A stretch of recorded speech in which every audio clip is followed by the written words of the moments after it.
তোর কাছে কিছুই কঠিন, তোর ওই দুটি চরণ তলে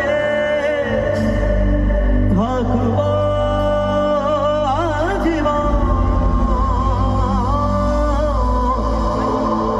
শ্যামা মা তোর চরণ ধরে থাকতে দিস রে জনমে আমায়।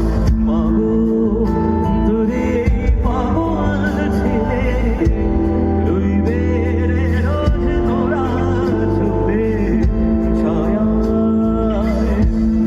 তুই নাকি আশার যদি তোর কাছে নয় কিছুই কঠিন, তোর ওই দুটি চরণ তলে থাকব আজীবন। শ্যামা মা তোর চরণ ধরে থাকতে দিস রে জনম ভরে আমার।